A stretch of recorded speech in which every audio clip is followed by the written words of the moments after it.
இரண்டு புகைப்படங்களை ஒன்றிணைத்து வெளியிட்டிருக்கிறார்கள். ஒன்று ஜூன் மாதம் 2ஆம் தேதி, இந்த மாதம் 2ஆம் தேதி எடுக்கப்பட்ட சேட்டலைட்டினுடைய காட்சி, அதாவது போர்டோ அணு நிலையத்தினுடைய காட்சி. இரண்டாவதாக ஜூன் 22 இன்றைக்கு எடுக்கப்பட்டிருக்கக்கூடிய காட்சி. அமெரிக்காவுடைய நியூயார்க் டைம்ஸ் என்ன சொல்லியிருக்கிறாங்கன்னா, ஆல்ரெடி 2 நாளைக்கு முன்பதாகவே ஈரான் இங்க இருந்த விவகாரங்களை எல்லாம் வேறு இடத்துக்கு மாத்திட்டாங்க. எனவே அமெரிக்காவை விட ஈரான் ஷார்ப்பாக இருக்கிறாங்கிறத நம்ம புரிஞ்சுக்கிறோம். போர்டோ அணுமின் நிலையத்திலிருந்து நிறைய லாரிகள் இங்கே பயணிப்பதை இன்றைக்கு இந்த சேட்டலைட் இமேஜ் காட்டுகிறது. இது 2 நாளைக்கு முன்பதாக எடுக்கப்பட்ட சேட்டலைட் இமேஜை தான் அல் ஜசீரா காட்டுறாங்க. இதை தாண்டி இருக்கக்கூடிய விவகாரத்தை தான் இப்ப பார்க்க போறோம். அன்பிற்கினிய சகோதர சகோதரிகளே, நம் அனைவர் மீதும் ஏக இறைவனுடைய அமைதியும் கருணையும் உண்டாகட்டமாக என்கிற உயரிய பிரார்த்தனைகளோடு, நமக்கெல்லாம் தெரியும் சர்வதேச உலகத்திலே இன்றைக்கு மிக முக்கியமான பேசுபொருளாக மாறி இருக்கக்கூடிய நிகழ்வு ஈரான் இஸ்ரேலுக்கு இடையிலான இந்த சண்டை, முருகல் யுத்தம் தான் மாறி இருக்கிறது. இன்றைய தினம் அதிகாலையிலேயே அமெரிக்க ராணுவம் ஈரானுடைய போர்டோ அணுசக்தி நிலையம் உள்ளிட்ட 3 இடங்களில் தாக்குதல்களை நடத்தி இருந்தார்கள். இந்த தாக்குதல்கள் மிக மிக வெற்றிகரமாக நடைபெற்றதாக அமெரிக்க அதிபர் டொனால்ட் ட்ரம்ப் அவர்கள் தெரிவித்துக் கொண்டே இருக்கிறார். அமெரிக்காவினுடைய ஊடகங்கள் எல்லாம் டொனால்ட் ட்ரம்ப் உள்ள புகுந்தாரு, பெரிய வெற்றி அடைஞ்சிட்டாரு, அப்படியே அடக்கிட்டாங்க ஈரானை என்றெல்லாம் அது சொல்லி முடிக்க இயலாத அளவுக்கு அவர்கள் புகழ்ந்து தள்ளி கொண்டிருக்கக்கூடிய காட்சிகளை எல்லாம் நம்ம பார்க்க முடிகிறோம். அதே நேரம் அது அப்படியே எடுத்து இருக்கிற மாதிரி எந்த மாற்றமும் இல்லாமல் அப்படியே தலையில் உள்வாங்கக்கூடிய கொஞ்சம் பேர் இருக்கிறாங்க. அந்த ஊடகங்கள் எல்லாம் கூட ஈரானின் தலை நிமிர முடியாது, ஈரானுடைய நிலைமை என்னாகும் என்றெல்லாம் போஸ்டுகள் போடுகிற காட்சிகளையும், அதே நேரத்தில் வீடியோக்கள் நியூஸுகள் அடிக்கக்கூடிய காட்சிகளையும் பல தொலைக்காட்சிகளையும் நம்ம பார்க்க முடிகிறது. ஆனால் உண்மை அதுவல்ல என்பது இன்றைக்கு வெட்ட வெளிச்சமாக சற்று நேரத்துக்கு முன்பதாகவே தெரிந்திருப்பதை நம்ம பார்க்க முடியும். ஏன்னு சொன்னா, ஈரானுடைய ஃபாரின் மினிஸ்டர் அப்பாஸ் ஆராக்சி அவங்க மிக மிக தெளிவாக ஒரு செய்தியை சொல்லிவிட்டார். எங்களுடைய அணு நிலையங்கள் மீதான தாக்குதல்களால் எங்களுக்கு எந்த பாதிப்பும் கிடையாது. குறிப்பாக போர்டோ அணுமின் நிலையத்தின் மீதான உங்களுடைய தாக்குதல்களால் எங்களுக்கு எந்த இழப்புமே இல்லை என்பதை மிக மிக தைரியமாக மிக மிக தெளிவாக அவர் சொல்லிக்கொண்டே இருக்கிறார். நிலைமை இப்படி இருக்க ஈரான் என்ன சொல்கிறது, சுயாதீன ஊடகங்கள் என்ன சொல்கிறது என்பதை நம்ம தெரிஞ்சுக்கிறோம். என்று கேட்டா, ஈரானுடைய அணு நிலையத்தின் மீதான தாக்குதல்கள் தான் அமெரிக்க இஸ்ரேலுடைய குறிக்கோளாக இருக்கிறது. ஏன்னா ஈரான் அணு ஆயுத பலம் கொண்ட நாடாக மாறிவிடக் கூடாது. அதுல 2 விவகாரம் இருக்குது. அதுல முதலாவது விவகாரம் என்னன்னா, ஈரான் அணு ஆயுத பலம் கொண்ட நாடாக மாறிவிட்டது என்று சொன்னால் இனிமே அவங்கள த்ரெட்டன் பண்ண முடியாது, அவர்களோடு சண்டைக்கு போக முடியாது, அடிப்பம் முடிப்போம் சொல்ல முடியாது. ஏன்னா அவங்ககிட்டையும் அணு ஆயுதம் இருக்கு, எடுத்து சாத்தி விட்டு போய்கிட்டே இருப்பாங்கிறதுனால. இரண்டாவது, அதை விட பெரிய ஒரு நஷ்டம் அவர்களுக்கு இருக்கிறது. என்னன்னா, இந்த அரபு நாடுகளை இனிமேயும் மாங்காவாக்க முடியாது, அவங்கள மடப்பயல்களாக்க முடியாது என்கிறது அதில் இருக்கக்கூடிய 2வது விவகாரம். ஏன்னு சொன்னா, அரபு நாடுகளுக்கு உங்களுக்கு இஸ்ரேலுக்கு எல்லா ஆயுதத்தையும் கொடுப்பாங்க, இஸ்ரேலுக்கு அயன்டோம் எல்லாத்தையும் கொடுப்பாங்க.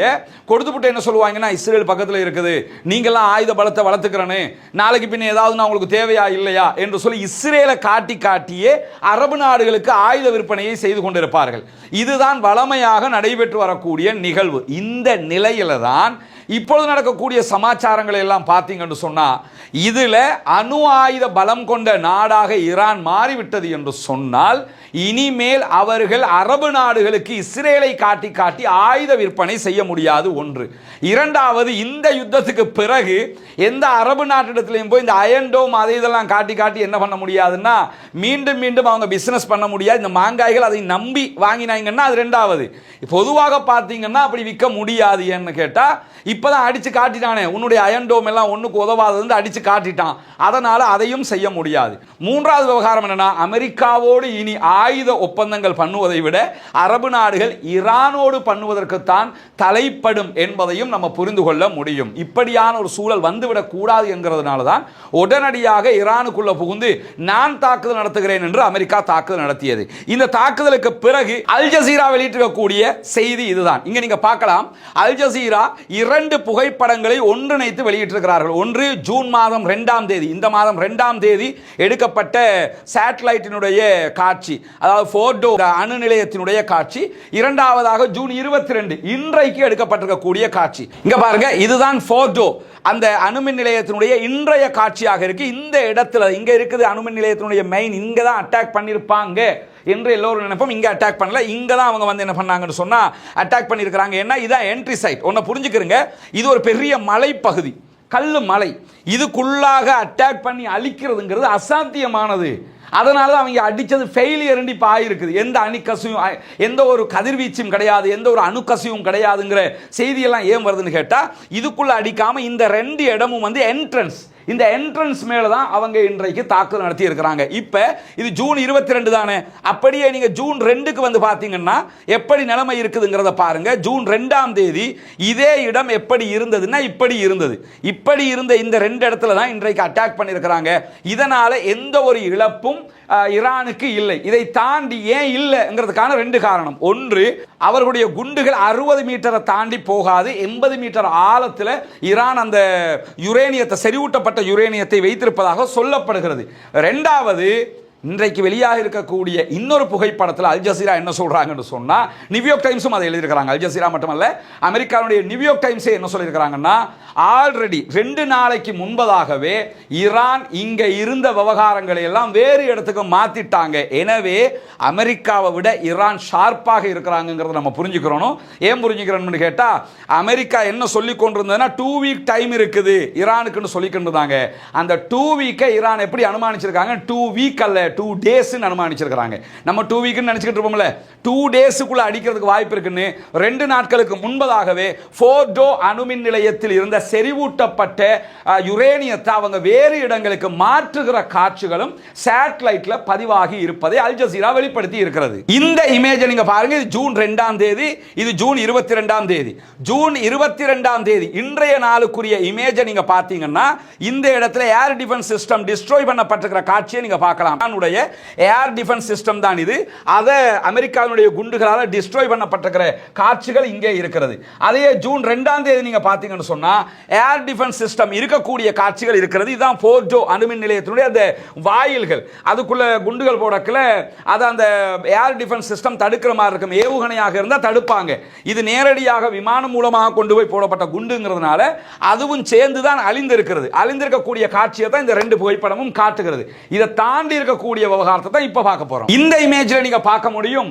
இதுல மிக தெளிவாக இந்த இமேஜ் சேட்டலைட் இமேஜ்ல நீங்க பாருங்க, போர்டோ அணுமின் நிலையத்திலிருந்து நிறைய லாரிகள் இங்கே பயணிப்பதை இன்றைக்கு இந்த சேட்டலைட் இமேஜ் காட்டுகிறது. இது 2 நாளைக்கு முன்பதாக எடுக்கப்பட்ட சேட்டலைட் இமேஜை தான் அல் ஜசீரா காட்டுறாங்க. இதுல நிறைய லாரிகள்ல ஏதோ ஒரு வகையான பொருட்கள் கொண்டு செல்லப்படுவதை காட்டுகிற சேட்டலைட் இமேஜ். எனவேதான் இத அல் ஜசீராவும் டைம்ஸும் சற்று நேரத்துக்கு முன்பதாக வெளியிட்டிருக்கக்கூடிய தகவல்கள் என்ன சொல்றாங்கன்னா, இங்க இருந்த போர்டோ அணுமின் நிலையத்தில் இருந்த செறிவூட்டப்பட்ட யுரேனியம் ஏதோ ஒரு வகையில் 2 நாட்களுக்கு முன்பதாகவோ அல்லது அதற்கு முன்பதாகவோ அங்கிருந்து வேறு இடங்களுக்கு கொண்டு போய் விட்டார்கள். எனவே அதை எங்க கொண்டு போனாங்க, எங்க சேமிச்சு வச்சிருக்கிறாங்கிறது தெரியல. அப்படி இருக்கும்போது முதல் விவகாரம், இன்றைக்கு அடித்த தாக்குதல் அவர்களுடைய அந்த அணு தயாரிக்கிற செறிவூட்டப்பட்ட யுரேனியம் இருக்கக்கூடிய இடங்களுக்கு போகவே இல்லை. அந்த தாக்குதல் அட்டாக் ஆகவே இல்லை.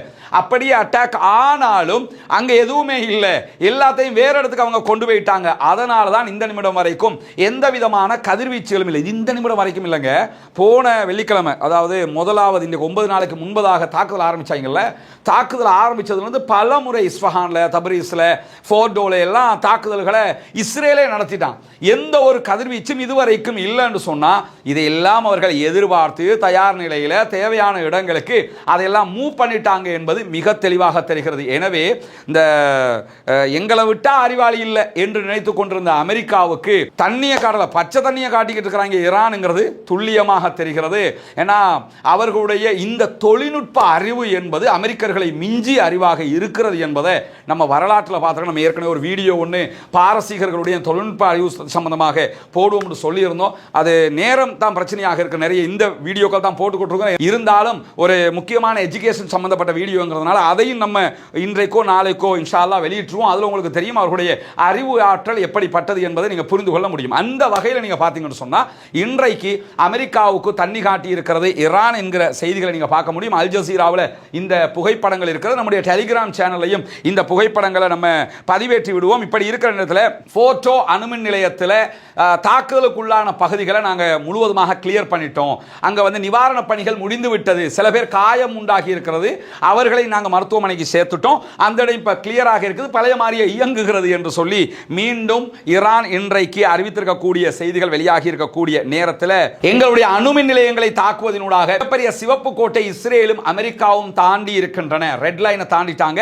இனிமே அவங்களுக்கு எப்படி பதில் கொடுக்கணும்ங்கிறத நாங்க தான் தீர்மானிப்போம், யாரையும் தீர்மானிக்க விட மாட்டோம் என்பதை மிக தெளிவாக இன்றைக்கு அப்பாஸ் அராக்சி தெரிவித்திருக்கிறார். ஈரானுடைய ஃபாரின் மினிஸ்டர் கருத்துக்களை வெளியிட்டிருக்கக்கூடிய நேரத்தில் ஐஆர்ஜிசி வெளியிட்டிருக்கக்கூடிய ஒரு அறிக்கையில் என்ன சொல்றாங்கன்னு சொன்னா, ஈரானுடைய அமைதியான அணுசக்தி தொழில்நுட்பத்தை எந்த தாக்குதலாலும் அழிக்க முடியாது என்பதை தெரிவித்துக் கொள்கிறோம் என்று சொல்லிவிட்டு, நீங்க எத்தனை குண்டை போட்டாலும் எங்களுடைய அந்த அணு செறிவூட்டலை நீங்கள் தடுக்க முடியாது என்று மிக தைரியமாக மிக துல்லியமாக சொல்லியிருக்கிறார்கள். இந்த பிராந்தியத்தினுடைய அமெரிக்காவினுடைய பேஸுகள் இருக்கிறது, அமெரிக்காவுக்கு பாதுகாப்பு இல்லை, அமெரிக்காவினுடைய பலவீனம். ஏன்னு சொன்னா நாங்க அடிச்சா நாங்க அமெரிக்காவுக்கு வந்து அடிக்க தேவையில்லை, உங்க பேஸுக்கு நாங்க அடிச்சாலே போதும் அப்படின்னு சொல்லி இன்றைக்கு ஐஆர்ஜிசி சொல்லியிருப்பது மட்டுமல்லாமல் எங்களை தாக்குவதற்காக வந்த விமானங்கள் எங்கிருந்து வந்தன என்பது எங்களுக்கு தெரியும். அந்த இடங்களை 100% கண்காணிப்பில் வச்சுக்கிட்டு இருக்கிறோம். குறுகிய காலத்துக்குள் அதுக்குரிய பதில்கள் உங்களுக்கு கிடைக்கும் என்று சொல்லி இன்றைக்கு ஐஆர்ஜிசி மிக தெளிவாக சொல்லியிருக்கிற அதே நேரம் ஈரானுடைய ஆபரேஷன் ட்ரூ பிராமிஸ் 3 இப்ப நடந்துகிட்டு இருக்குது. இதனுடைய செய்தி தொடர்பாளர் இன்றைக்கு ஒரு செய்தியை வெளியிட்டிருக்கிறார். அதில் அவர் என்ன சொல்றாருன்னு கேட்டா, நாங்கள் எங்களுடைய ஏவுகணை திறன்களை இன்னும் முழுமையாக பயன்படுத்தவே இல்லை, கொஞ்சமா பயன்படுத்தினதுக்கே அமெரிக்கா வரைக்கும் கூட்டி வந்தீங்களடா, இன்னும் நாங்க அதுக்குள்ள போகவே இல்லையடா, அட்டாக் பண்றதுக்கு ஆரம்பிக்கவே இல்லையடா அப்படின்னு சொல்லி இன்றைக்கு அவர் சொல்லியிருக்கிறது மட்டுமல்லாம, ஜியோனிச அமைப்போடு மோதலில் முதல் தடவையாக நாங்கள் ஹைபர் ஷெஹான் ஏவுகணைகளை பயன்படுத்தி இருக்கிறோம். இன்னைக்கு அவங்க பயன்படுத்தினது இஸ்ரேல் மேல ஹைபர் ஷெஹான். நீங்க யோசிச்சு பாருங்க, அவருடைய எவ்வளவு பெரிய தொழில்நுட்ப திறமை என்று சொல்லி. ஒரு 4 நாளைக்கு முன்னாடி போயிட்டு வாங்க. முதல் நாள் அவர்கள் ஹஜ்ஜி சுலைமான், காசிம் சுலைமானி பெயரில் இருக்கக்கூடிய ஹஜ்ஜி சுலைமான் என்கிற சூப்பர்சோனிக் ஹைப்பர்சோனிக் ஏவுகணை தாக்குதலை நடத்தினார்கள். இரண்டாவது நாள் அவர்கள் ஃபத்தாஹ் 1 ஃபத்தாஹ் 2 வகையான ஏவுகணை தாக்குதல்கள் நடத்தினாங்க. இந்த ரெண்டுக்கும் சேர்த்து ஆயத்துல்லா அலி ஹாமனி என்று சொல்லுவாங்க. ரெண்டையும் பிரித்து சொல்றதா இருந்தா ஃபத்தாஹ் 1 ஃபத்தாஹ் 2 என்று சொல்லுவாங்க. நேற்றைய தினம் அவர்கள் நடத்திய தாக்குதல் சிஜ்ஜீல் என்கிற ஏவுகணை தாக்குதல். சிஜ்ஜீலுடைய அகோரம் எப்படிங்கிறத நம்ம தனியாக சொல்லிட்டோம். இன்றைக்கு அவங்க நடத்தி இருக்கக்கூடிய தாக்குதலுடைய ஏவுகணையுடைய பேர் ஹைபர் ஷெஹான். ஹைபர் என்கிற ஒரு யுத்தம் இஸ்லாமிய வரலாற்றில் நமக்கு தெரியும், ஹைபர் கணவாய்கள் நடந்தது. அந்த ஹைபருடைய பேர்ல ஹைபர் ஷெஹான் என்கிற பேர்ல ஒரு ஏவுகணையை தயாரித்திருக்கிறார்கள். இது 20வது அலையில் அதைத்தான் பயன்படுத்தி இருக்கிறார்கள். முதல் தடவையாக ஹைபர் ஷெஹான் மல்டி வார் பாலிஸ்டிக் ஏவுகணைகளை நாங்கள் பயன்படுத்தி இருக்கிறோம் என்று சொல்கிறார்கள். இது தவிர இன்னும் நிறைய இருக்குது. ஒவ்வொரு நாளைக்கு ஒவ்வொன்று வீதமாக உங்களுக்கு வரும். நீங்க ரொம்ப அதிகமான ஷாக்குகளை சந்திக்க வேண்டி வரும் அப்படின்னு சொல்லி இன்றைக்கு ஐஆர்ஜிசி அறிவித்திருக்கிறது. உலகத்துக்கே ஷாக் தானையா சந்துக்கிட்டு இருக்கிறீங்க, யாருக்கு ஷாக் இல்லைங்கிறிய? ஈரான எல்லாருமே அப்படித்தான் நினைச்சிருந்தாங்க. அதெல்லாம் சும்மா வெத்து வெட்டு வாயில சவடால் விடுவாங்க. கொஞ்சம் பேர் அவன் அப்படித்தான் சொல்லுவான், முனாஃபிக்குகள் அதெல்லாம் செய்ய மாட்டாங்கன்னு சொல்லிக்கிட்டு இருந்தாங்க. அடிச்சதுக்கு பிறகு அதெல்லாம் பேசிக்கிட்டு தான் அடிக்கிறாங்க. இப்ப கூட இன்னைக்கு கூட என்னன்னா, அமெரிக்கா ஆல்ரெடி ஈரானுக்கு சொல்லிட்டானா, இன்னைக்கு நான் உனக்கு அடிப்பும் பார்த்துக்க, எல்லாத்தையும் ஓரமா வச்சுக்க அப்படின்னு சொல்லிட்டானா. அதுக்கேற்ற மாதிரி தான் அந்த ஃபோர்டோ அணுமின் நிலையத்தில் ஃபோர்டோ அணு நிலையத்தில் இருந்து எல்லாத்தையும் ஓரமாக்கி வச்சிருந்தாங்களா. நான் ஏற்கனவே சொல்லியிருக்கிறேன். அப்படின்னா நாங்கள் 5 பேரை கொல்ல போகிறோம், சாகிறதுக்கு ரெடியாக இருந்துக்கிறீங்க என்று சொல்லிக்கிட்டு தான் ஈரானுடைய 5 தளபதிகளை கொண்டாங்களா? நான் கொஞ்சம் கூட விவஸ்தை இல்லையா? சரி, அவன் இஸ்ரேலை ஆதரிக்கக்கூடியவர்கள் தான் அப்படி பேசுகிறார்கள் என்றால், ஈரானை எதிர்க்கணுங்கிறதுக்காக வேண்டிய இப்படி இல்லை கொள்கையா இங்கே பிரச்சனை? அவன் கொள்கை இருப்பான், அந்த கொள்கையை நம்ம ஏத்துக்கிறலங்கிறது உலகத்துக்கே தெரியும். அப்படி இருக்கும்போது ஏன் இன்னும் இந்த வக்கரத்தை கொட்டணும்? ஏன்னா அது அவர்களுடைய வெற்றியை சகிக்க முடியல. இப்படி ஜெயிச்சுக்கிட்டு வர்றானே, நம்ம நம்பிக்கிட்டு இருக்கிற சவுதி அரேபியா எல்லாம் அப்படியே டொனால்ட் ட்ரம்புக்கு பின்னாடியே போய்கிட்டு இருக்கிறானே, அப்ப என்ன பண்றது? இதுவனுக்கு எதிராக நிற்போம். அதாவது இஸ்ரேல் என்ன மனோநிலைன்னா, இஸ்ரேல் ஜெயிச்சாலும் பரவாயில்லை, ஈரான் ஜெயிச்சிடக்கூடாது. எங்க போய் இதை திருத்துறது? நம்ம இந்த நோய்க்கெல்லாம் மருந்து கிடையாது பாப்பா எங்கள்கிட்ட. அதுக்கு மருந்து அல்லாஹ் தான் தரணும். இந்த மனநோய்க்கு மருந்து கிடையாது. அது அவர்களாக திருந்து இல்லைன்னா முடியாது. அதையும் புரிந்து கொள்கிற அதே நேரத்தில் இன்றைக்கு இதுவரைக்கும் 53 ஜியோனிஸ்டுகளை தட்டி தூக்கி இருக்கிறது ஈரான். இன்னைக்கு காலையிலையும் ஒருத்தனை தூக்கில் போட்டாங்க, உங்களுக்கு தெரியும். 17 பேரை இதுவரைக்கும் கைமா பண்ணியிருக்கிறாங்க. இன்றைக்கு 53 பேரை தனியாக கைது பண்ணிருக்காங்க. இதில் எத்தனை பேர் போறாங்கன்னு தெரியல. அவ்வளவு எல்லாரையும் வல்ல விரிச்சு தூக்கிக்கிட்டு இருக்கிறாங்க. எவனையாவது ஒருத்தனையாவது இஸ்ரேலுக்குள்ள கைது பண்ணினோம்னு சொல்லி இஸ்ரேல்காரன் சொல்லி பார்க்குறீங்களா?